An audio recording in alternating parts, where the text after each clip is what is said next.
Oke, bismillahirrahmanirrahim. Alhamdulillahilladzi arsala rasulahu bil huda wa dinil haq liyuzhirahu 'ala dinihi wa kafa bihi syahida. Asyhadu an la ilaha illallah wa asyhadu anna Muhammadar rasulullah nabiyya ba'da ma ba'du. Rabbi shrah li sadri wa yassir li amri wa hlul 'uqdatam min lisani yafqahu qawli. Allahumma shalli wa sallim ala sayyidina Muhammad wa ala sayyidina Muhammad. Baiklah teman-teman, alhamdulillah ya kita bisa kuliah lagi ya, walaupun dengan media Zoom. Dikarenakan juga ada saya sendiri lagi kurang sehat ya, terus juga cuacanya ya Masya Allah ya, dari beberapa hari belakangan ini hujan ya, alhamdulillah ya, kita hujan. Dan ya insya Allah kita masih tetap bisa kuliah ya, yaitu di mata kuliah manajemen pemasaran syariah ya.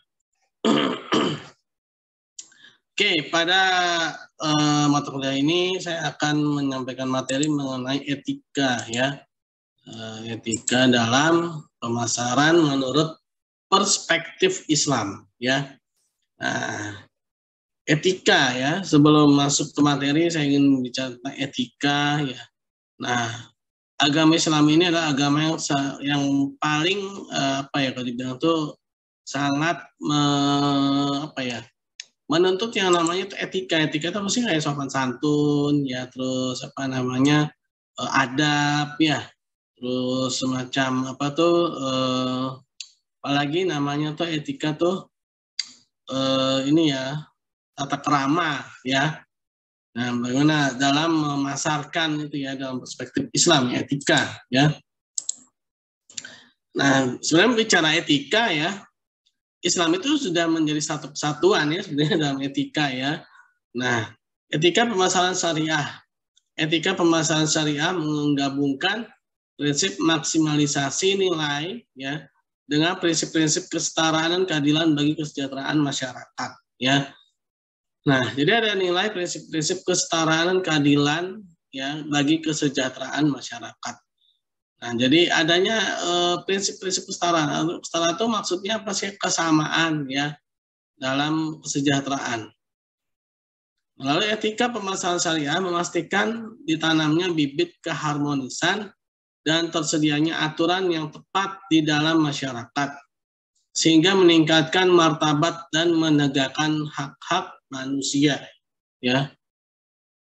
Nah, etika pemasaran memastikan ditanamnya bibit keharmonisan dan tersedianya aturan yang tepat dalam masyarakat ya. Nah, jadi tetap ada martabat dan menegakkan hak-hak manusia ya dalam masyarakat. Maksudnya apa sih? Jangan sampai kita memasarkan, mungkin saya sudah sering menyampaikan ya teman-teman ya. Ya mentang-mentang lagi dikejar target, ya mohon maaf ya, mungkin ada yang di luar sana gitu ya, itu sampai-sampai ya ya dia menggadaikan harga dirinya gitu ya demi closing gitu kan. Nah ini menghancurkan martabat manusia gitu ya, menghancurkan atau merendahkan martabat dirinya sendiri gitu ya. Nah inilah yang yang menjadi problematika dalam dunia pemasaran gitu kan. Nah mungkin ya di luar sana ya di kita nggak ada. Dan menegakkan hak-hak manusia ya. Nah, jadi memiliki hak manusia. Hak manusia itu dibatasi oleh hak manusia yang lain ya. Nah jadi saling menjaga ya hak-hak manusia. Nah, di sini dikatakan bahwa tersedianya aturan yang tepat ya, bahwa ada aturan yang tepat. Jadi ada kalau bahasa syariah itu perintah dan larangan ya. Aturan yang tepat itu ada perintah dan larangan. Misalkan ya dalam menjual ya tidak diperbolehkan menampakkan aurat ya. Nah itu kan merupakan sesuatu yang kalau dibilang itu mungkin ya kalau sekarang sudah banyak ya yang menutup aurat ya. Tapi kalau dulunya ya itu masih banyak lah kalau dulu yang orang-orang yang membuka aurat ya. Bahkan di beberapa pasar swalayan sekarang kasirnya yang wanita itu ya padahal cuma baru kasir gitu ya. bukan bagian marketingnya ya, itu sudah menutup aurat gitu ya, alhamdulillah ya. Nah, berarti sudah ada kemajuan ya dalam dunia pemasaran syariah ya. Nah, ini penting ya teman-teman, karena memang yang namanya syariah itu ya, itu bukan hanya dari segi slogan ya, bukan hanya dari segi nama gitu ya, syariah ya, tapi juga dari hal-hal yang isinya itu ya sehari-hari gitu teman-teman ya. Misalkan ya, ya ketika lagi jualan gitu ya. Tiba-tiba saja azan berkumandang, Allahu Akbar gitu kan. Nah, itu secara syariahnya itu harus tunda ya. Tunda ininya ya. Transaksinya harus ditunda karena panggilan Allah Subhanahu wa taala itu lebih mulia daripada apapun juga ya. Karena menegakkan sholat ya, itu merupakan prinsip yang utama ya.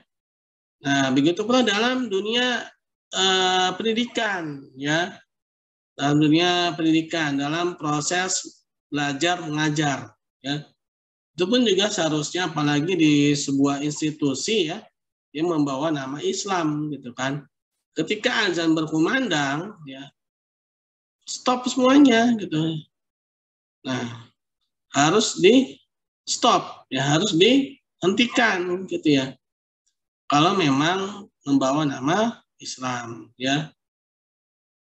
Nah, itu saja contoh-contoh dalam yang sederhana gitu dalam kehidupan kita sehari-hari ya. Bagi dalam berdagang kan, apalagi sholat Jumat ya bagi yang laki-laki ya. Di dalam Al-Quran surat Al-Jum'ah itu ya, ketika jual beli wadarul bai ya, maka tinggalkanlah jual beli ya, dalam di Al-Quran surat Al-Jum'ah itu ya, ketika sudah masuk waktu sholat ya Jumat ya, ini dalam Quran ya dikatakan bahwa tinggalkanlah gitu ya. Ini kita masih ini loh, saya jadi teringat kisahnya Bani Israel ya teman-teman ya. Jadi ini mungkin ada sedikit kisah ya, ini juga dari Al-Quran ya.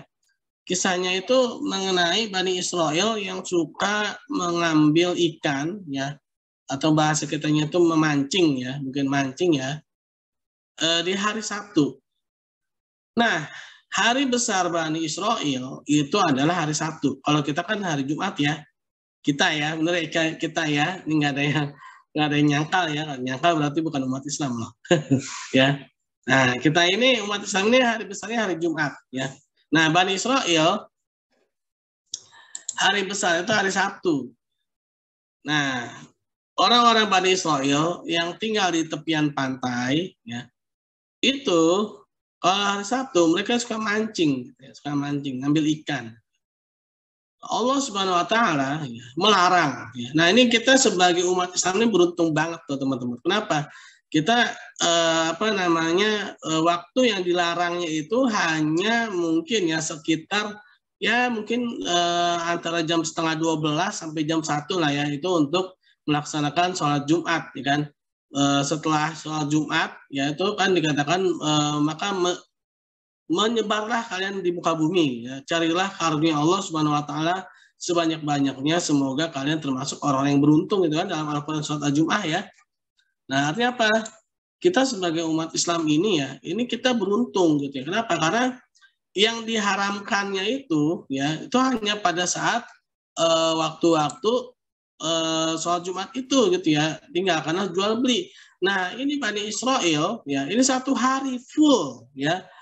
Satu hari full, hari Sabtu mereka tidak boleh melakukan aktivitas lain selain aktivitas beribadah ya.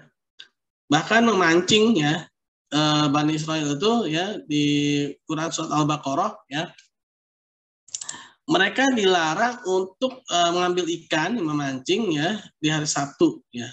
Artinya apa? Mereka dilarang untuk aktivitas lain atau mencari nafkah ya.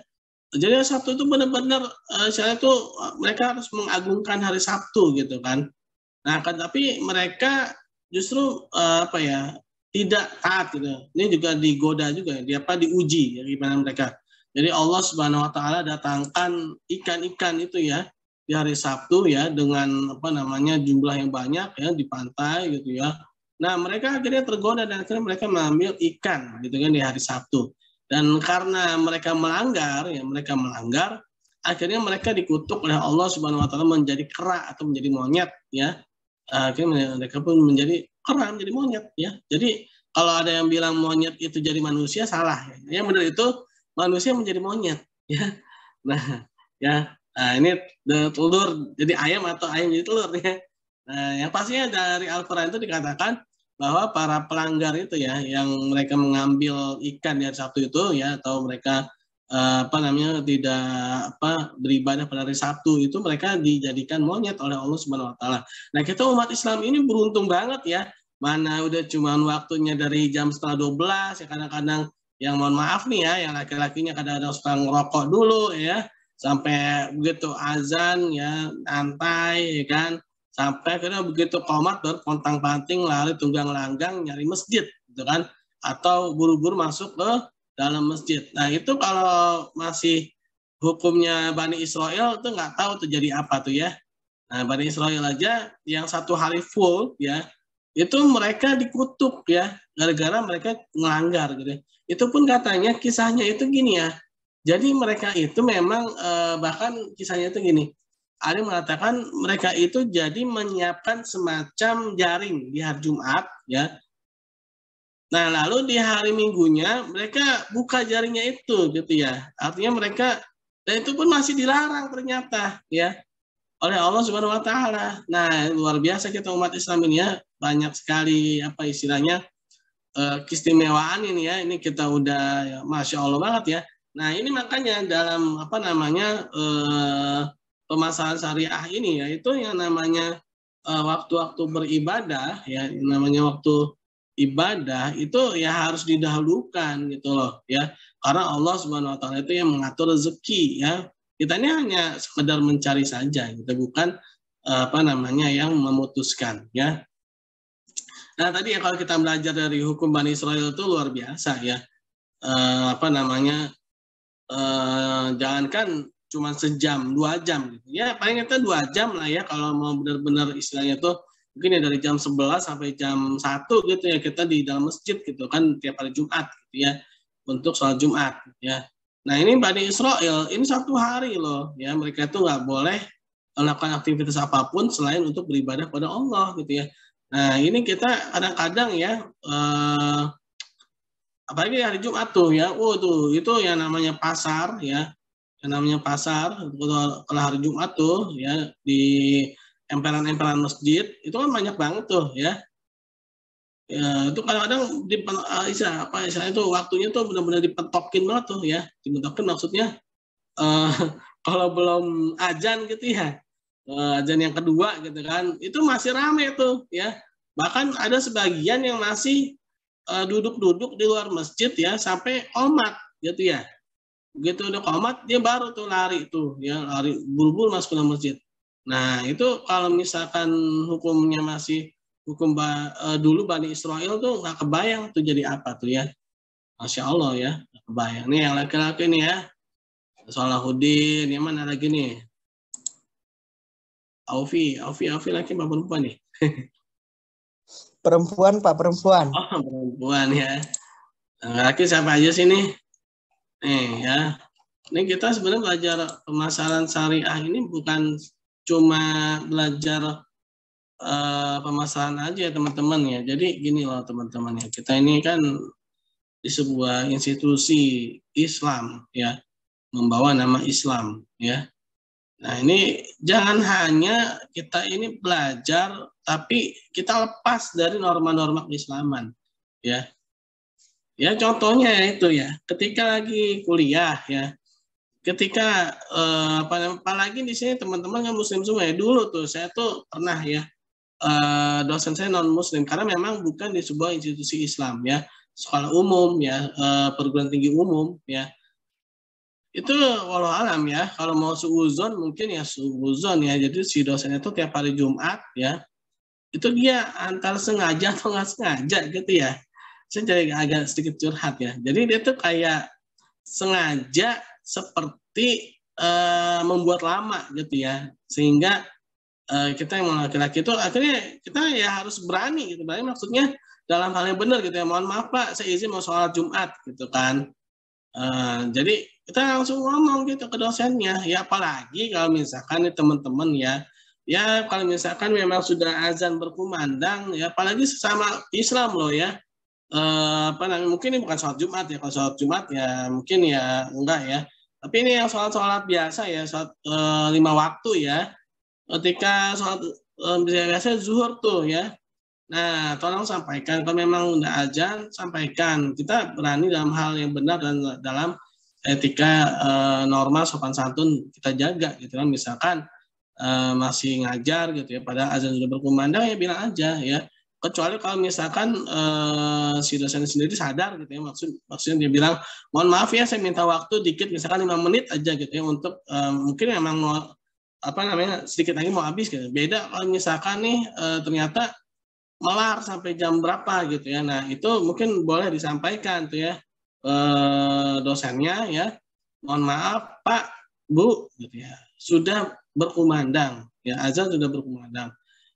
Kita meminta waktu untuk sholat gitu ya. Gak apa-apa ya. Kita ini institusi Islam ya. Nah, ini tentang permasalahan syariah ya. Jadi apa namanya, dalam memasarkan ya pun kita juga harus menjaga tadi itu ya, ketika berdagang ya, ketika apa namanya berjualan ya, itu harus melihat apa namanya norma-norma syariah itu ya. Nah, karakteristik pemasaran sesuai dengan syariah. Pertama, ketuhanan, Rabbaniyah ya, bersifat religius. Keyakinan bahwa hukum-hukum syariah merupakan hukum yang paling adil dan paling sempurna, dan perasaan rasa bahwa Allah Subhanahu wa taala senantiasa mengawasinya. Oleh karena itu ketika dia berjualan, dia selalu berlaku jujur, adil, dan juga dia tidak membuka aurat, tidak bersumpah, dan hukum-hukum fikih itu ya. Bahkan Umar bin Khattab radhiyallahu anhu itu pernah mengatakan bahwa barang siapa yang tidak paham apa namanya hukum ya, maka janganlah kalian berjualan di pasarku ya. Artinya apa? Dia tahu hukum apa syariat dulu tuh, dalam berdagang dia harus tahu hukum syariat ya. Kalau tidak ngerti hukum syariah ya, maka janganlah kalian berdagang di pasarku ya. Nah, lalu etis, akhlakiyah ya. Mengedepankan masalah akhlak, moral dan etika dalam seluruh aspek kegiatannya ya. Nah, misalkan tidak apa namanya yang membuka aurat ya demi kejar target gitu kan. Nah, itu kan dia tidak berakhlak, dia bermoral kan, misalkan dia sampai-sampai melakukan hal-hal yang tidak pantas gitu ya. Realistis atau al-waqiyah ya. Nah, bukan konsep yang eksklusif atau fantastis ya. Apa nama eksklusif itu maksudnya terlalu apa ya, umum gitu ya, atau terlalu fanatis, maksud itu condong pada satu apa namanya pada satu golongan gitu ya.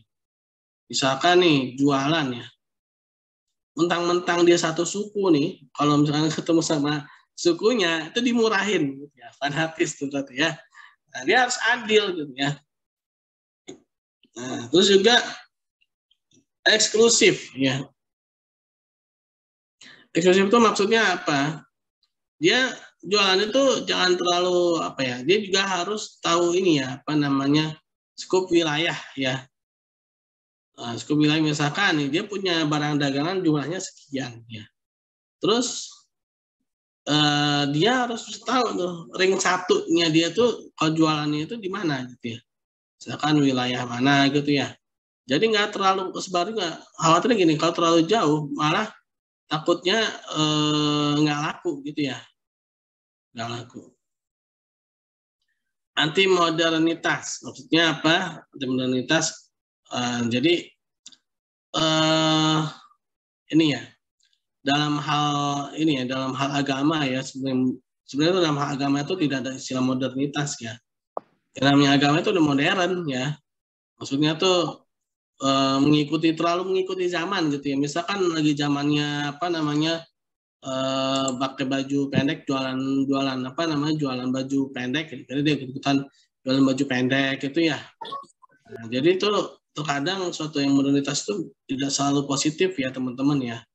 Yang modernitas itu ya kita harus lagi-lagi lihat bagaimana Islam ya, perintah dan larangannya gitu ya. Mentang-mentang lagi zamannya jual apa namanya baju-baju minimalis, dia ikut-ikutan jualan baju minimalis gitu. Dan itu tidak diperbolehkan ya. Dan juga tidak boleh kaku ya, harus fleksibel tapi dalam koridor yang syariah ya.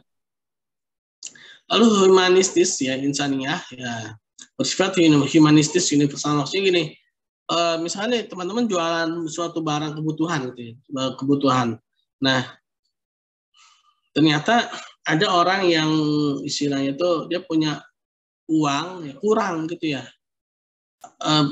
Kurang itu memang benar-benar dia kurang dan pas-pasan gitu ya. Misalkan susu deh ya, susu ya. Misalkan apa namanya, jualan susu gitu ya, susu bubuk. Nah, ada tuh misalnya ada seorang ibu-ibu gitu kan mau beli susu buat anaknya. Misalkan harga susunya 10.000 ya. Dia cuma punya uang 9.000. Nah, teman-teman, dari uang 9.000 itu sebenarnya nggak rugi gitu ya. Walaupun bisa jadi impas doang gitu lah ya. Nah, kalau memang apa namanya dia tuh benar-benar orang yang membutuhkan, kasih aja gitu ya. Kasih aja gitu ya. Nah, itu namanya humanistis ya. Apalagi itu barang-barang kebutuhan pokok ya, yang istilahnya itu konsepnya itu kalau maksudnya itu dia daruriyat ya. Nah, tidak boleh menetapkan harga yang memberikan kesan yang salah pada pelanggan bahwa mereka seakan-akan mendapatkan tawaran yang menarik. Nah, ya, jangan misalkan gini,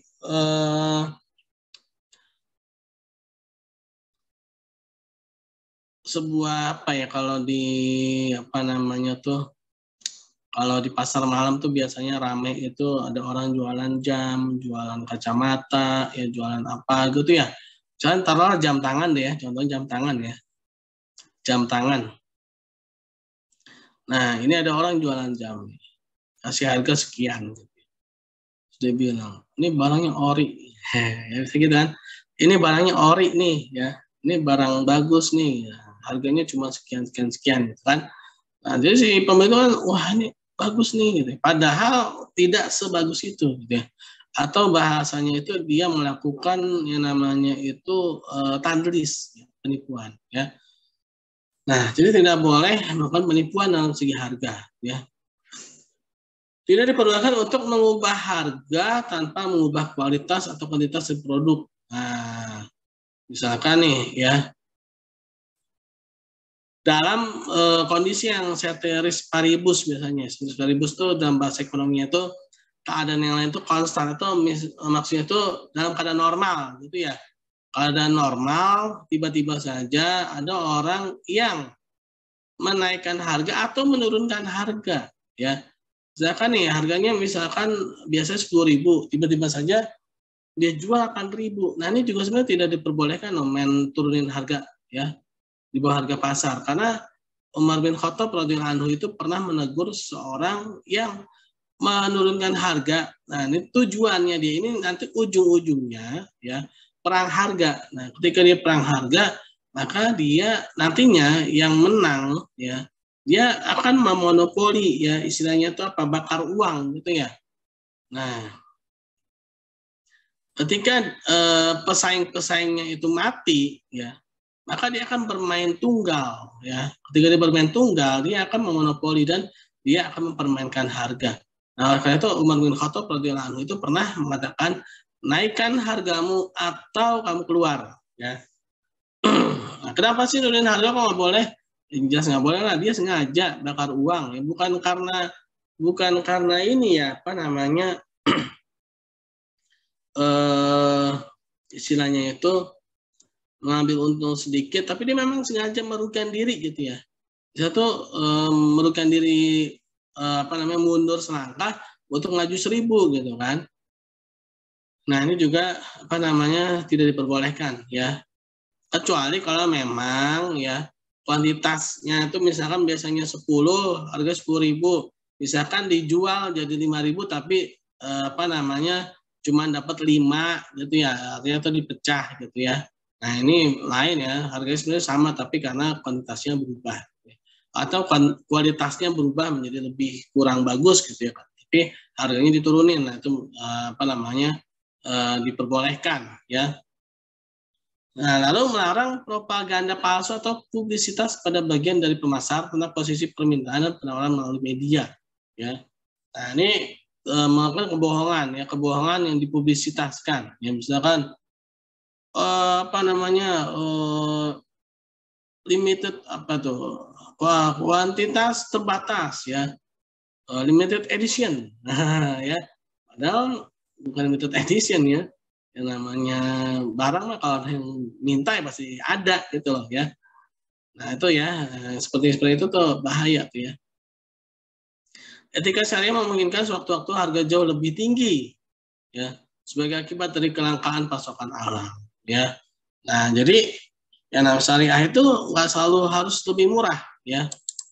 Nah, bisa jadi lebih murah, lebih mahal ya.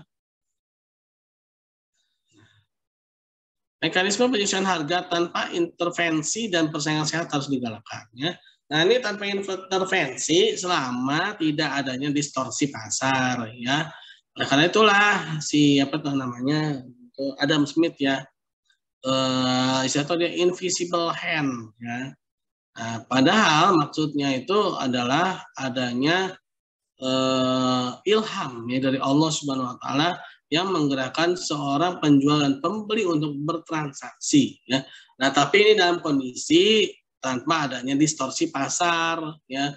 Kalau misalkan ada distorsi pasar itu apa sih? Ya itu tadlis ya, terus penimbunan ya.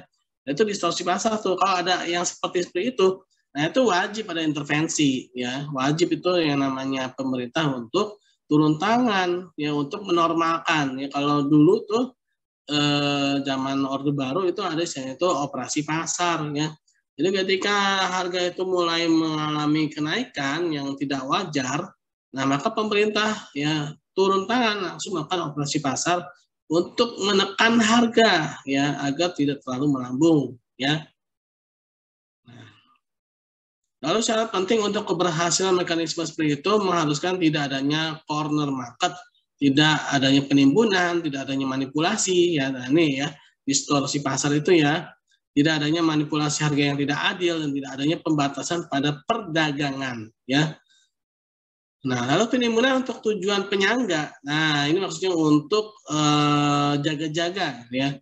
Yang biasanya oleh pemerintah, nah ini diperbolehkan ya. Untuk mencapai kesepakatan harga pada tingkat yang tidak akan lazim ya pada konsumen dan pada saat yang sama menuai wajar keuntungan pada staf pemasaran ya.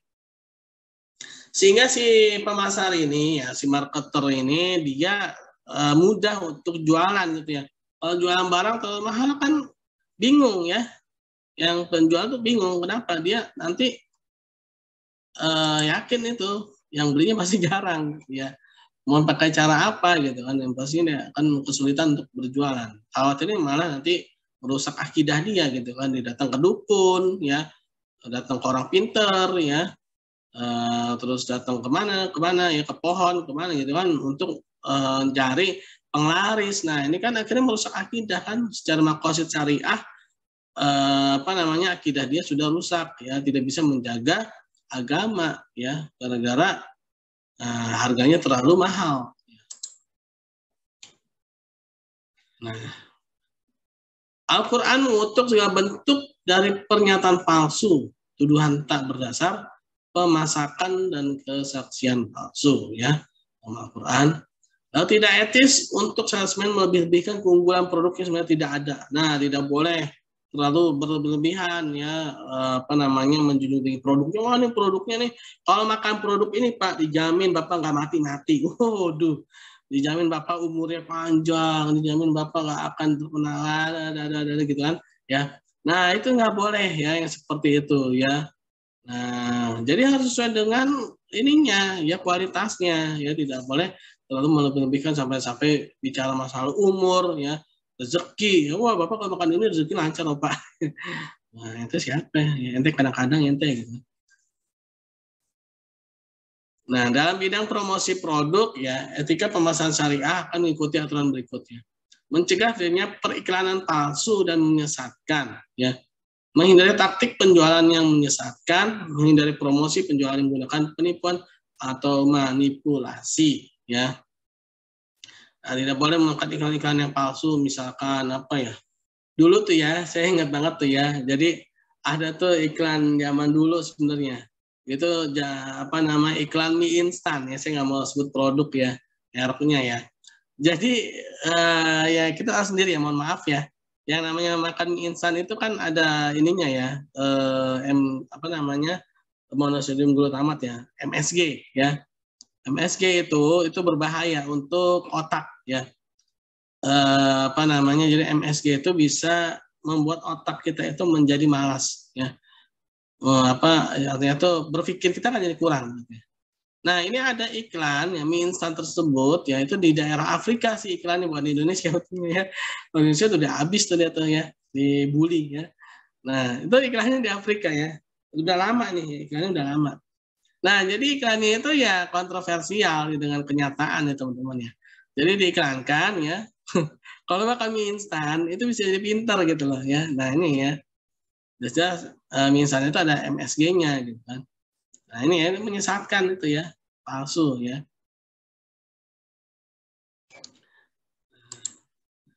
Nah ya, menghindari taktik penjualan yang menyesatkan, menghindari promosi penjualan yang menggunakan penipuan atau manipulasi ya.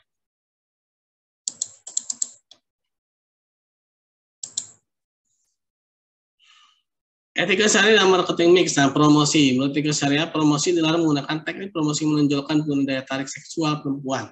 Nah ini ya, yang saya bilang ya, tidak boleh ya, buka-buka aurat ya, waduh, apalagi, aduh mohon maaf ya, itu, tapi ya sebagian lah ya, yang jualan handphone ya, kadang-kadang suka seperti itu ya. Kesaksian dan penelitian palsu, kontribusi pada kebodohan pemikiran, dan mendorong pemborosan. Ya, ini tidak diperbolehkan ya, bukan promosi hal yang seperti itu. Nah, ini marketing mix sebenarnya nih ya. Nah, lalu place ya, tempat. Tujuan dari distribusi harus menciptakan nilai dan meningkatkan standar hidup ya, dengan menyediakan layanan memuaskan secara etis ya. Tempat itu bagus ya. Nah, tidak memanipulasi ketersediaan produk untuk tujuan eksploitasi, tidak menggunakan pemaksaan dalam saluran pemasaran ya. Ayo beli, kalau nggak beli saya bacok nih. Waduh ya, ini jualan apa yang mau ngapain gitu kan. Tidak mempengaruhi secara tidak pantas pilihan reseller untuk menangani produk. Saluran distribusi tidak seharusnya membuat beban bagi pelanggan akhir dari segi harga yang lebih tinggi dan penundaan. Nah ini kita kadang-kadang terlalu panjang rantai penjualannya nih ya, dari produsen, dari petani sampai ke pembeli akhir, itu kadang-kadang ya begitu ya, udah harganya mahal, kualitasnya anjlok. Kenapa? Karena kelamaan ya di rantai itunya ya, dari penjual tengkulak terus ke apa namanya pengepul, ya, pengepul terus ke pasar induk, di pasar induk terus ke apa namanya distributor, ya distributor baru ke pengecer baru ke konsumen. Nah itu kalau misalkan kita hitung aja, misalkan satu ini 1 minggu gitu ya, jangka waktunya masing-masing 1 pekan itu kadang-kadang lebih bisa 1 bulan. Jadi dari petani ke ini aja bisa jadi 2 mingguan gitu ya, barang itu mengendap ya. Nah itu ketika udah sampai ke konsumen itu nggak kebayang, itu jadi bubur kali itu ya ininya ya, saking apa namanya matengnya gitu ya. Nah,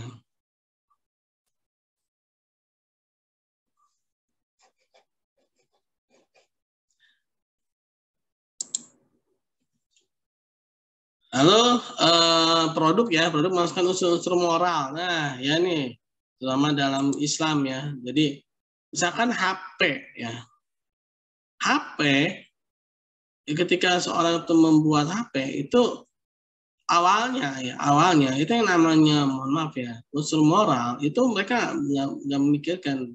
Nah ini ada kejadian apa namanya, misalkan kayak anak kecil akhirnya membuka, anak yang belum umurnya itu membuka apa namanya situs-situs tertentu gitu ya, yang apa merusak moral. Nah ini barulah itu ada apa namanya semacam saringan-saringan gitu ya. Awalnya sih mereka memang belum memikirkan ke situ gitu. Tapi beda kalau misalkan Islam gitu ya. Islam itu sudah istilahnya itu jaga-jaga gitu ya. Istilah itu namanya itu sadu zariah ya. Yaitu mencegah jalan ya, mencegah jalan menuju satu keburukan ya. Itu seperti mencegah keburukan itu sendiri. Nah, jadi yang namanya jalannya saja itu udah ditutup ya dalam Islamnya. Jadi dalam membuat produk itu yang namanya hal-hal yang negatif itu sudah dipangkas dari awal, bukan menunggu sudah kejadian baru dipangkas seperti itu ya. Jadi memang kalau sudah dari awal itu sudah dipikirkan tidak boleh ada hal-hal yang buruk ya. Prinsip syariah dalam penentuan produk ya.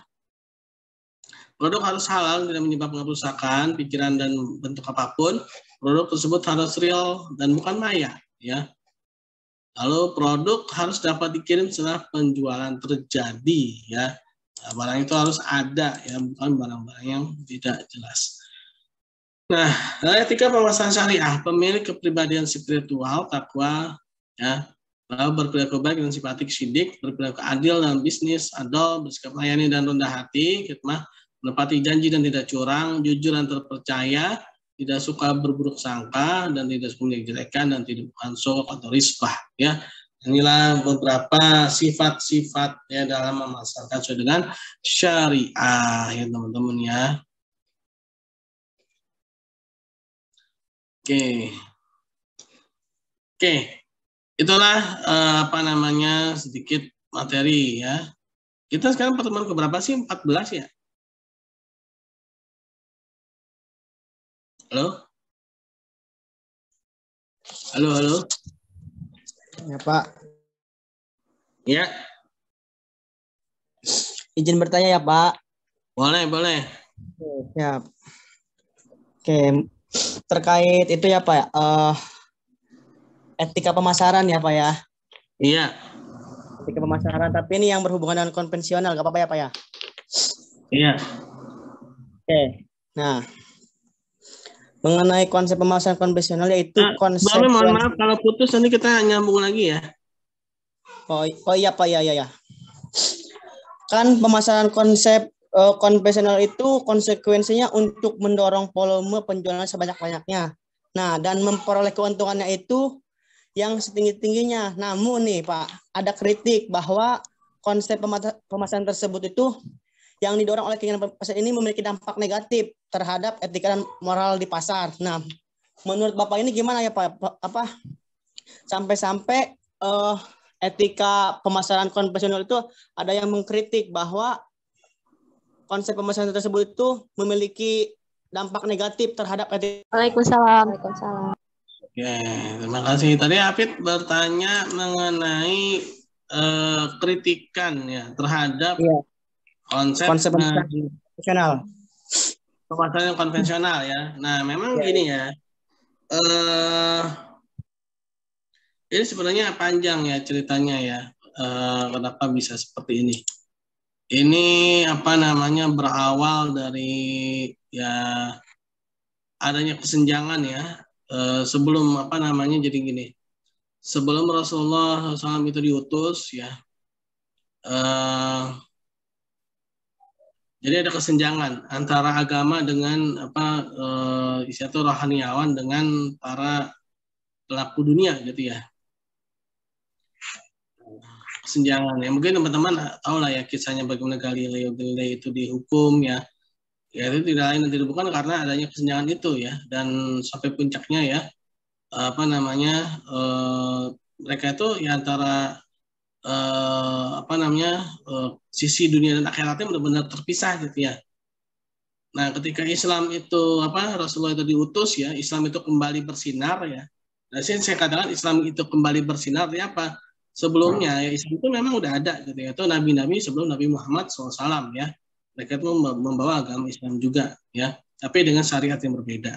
Lalu Rasulullah Nabi Muhammad SAW itu nabi yang terakhir menyempurnakan syariat Islam ya, apa namanya, dan Islam ya itu memang apa namanya menggabungkan ya antara dunia dan akhirat. Jadi ketika di dunia ada prinsip-prinsip nilai-nilai keakhiratan ya.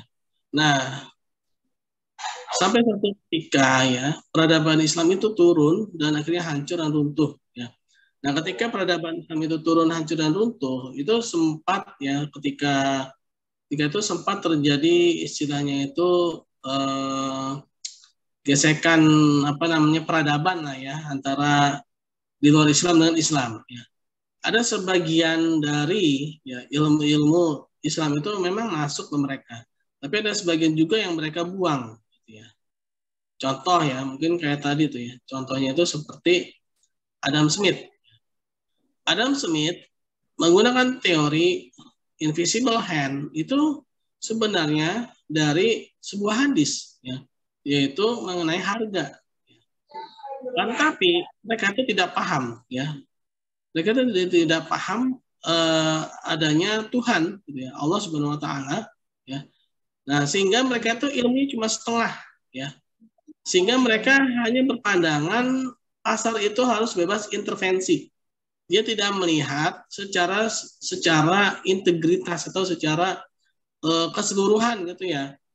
Jadi pasar itu memang harus bebas dari intervensi, tapi ketika pasar itu tidak terjadi distorsi, ya tidak terjadi apa namanya kerusakan ya dalam jual beli. Gitu ya. Misalkan tadi itu ya ada tadlis, ada penipuan, penimbunan dan sebagainya yang memang mengarah ke perbuatan buruk, dan itu memang harus ada intervensi pemerintah, ya. Nah, itu ya. Dan itu tidak melihat ke situnya, dia hanya mengambil sebagian, kan, tapi dia tidak mengambil sebagian yang lain. Nah, begitu Pak dalam pemasaran yang konvensional, mereka memang ya apa namanya? Kenapa sih mereka bisa seperti itu ya? Penyebabnya adalah karena mereka itu trauma ya terhadap sejarah mereka. Orang-orang konvensional itu, orang Barat itu ya, mereka itu trauma akan sejarah, maaf, dengan sejarah agama mereka ya. Mereka takut kalau agama itu masuk dalam dunia mereka, dalam dunia bisnis mereka, takutnya mereka gak bisa maju kayak dulu gitu loh ya. Nah, kita sebagai umat Islam ini harusnya beda. Kita ini umat Islam ini justru kita ini maju ketika agama itu kita praktekkan ya. Nah, jadi kita istilahnya jangan apa ya terbawa-bawa lah ya. Nah, kenapa sih mereka apa namanya begitu banyak apa yang harus dikritisi ya karena itu tadi ya. Karena mereka memang satu ya, mereka memang sudah trauma akan sejarah agama mereka dulunya ketika mereka itu apa terlalu didominasi oleh agama, mereka mengalami kemunduran ya. Mereka takut mengalami kemunduran ya. Nah, ini sebenarnya panjang ya teman-teman. Jadi teman-teman tuh ketika belajar apa namanya ilmu-ilmu Islam ya, itu juga harus tahu tentang ilmu sejarahnya ya. Ada apa sih? Nah, itu keterangan dari sejarah itu kejawab ya. Kenapa sih begini? Karena dulunya seperti itu gitu ya. Nah, kenapa mereka membuat teori yang benar-benar istilahnya itu terlalu mementingkan dunia ya? Karena mereka seperti itu. Mereka itu trauma ya. Nah, kita umat Islam ini harus tahu gitu ya. Harus tahu sehingga kita tuh bangga dengan konsep kita gitu loh. Ya, kita punya konsep sendiri. Kita punya sudut pandang sendiri. Ya, minimal ya. Misalkan nih ya ibadah-ibadah kita nih ya. Kan kayak sholat ya. Kalau memang bukan yang urgent banget ya udah sholat aja gitu loh. Walaupun mungkin itu apa namanya dalam jam-jam pengajaran gitu ya. Ketika azan sudah berkumandang harus sholat gitu ya. Apalagi ini membawa nama institusi Islam ya. Nah, kita mengkritisi konsep-konsep barat gitu ya, yang konvensional itu, tapi kita sendiri dari hal-hal yang remeh gitu ya, menjaga waktu sholat gitu ya, ini kita keteteran. Nah, kan jangan sampai seperti itu gitu, teman-teman ya. Jadi ya kita harus perhatikan dari hal-hal yang sederhana. Karena semua itu berawal dari situ loh ya. Adanya konsep-konsep syariah itu ya, itu dari itu ya, dari bagaimana Rasulullah itu berdakwah, bagaimana ibadah Rasulullah itu yang luar biasa ya, dan juga para sahabat ya radhiyallahu anhum ya. Nah, itu mereka mempraktekkan ya hasil dari ibadah mereka gitu ya. Nah, kenapa sih bisa muncul adanya diperbolehkannya mudharabah ya kalau secara transaksi ya, tidak boleh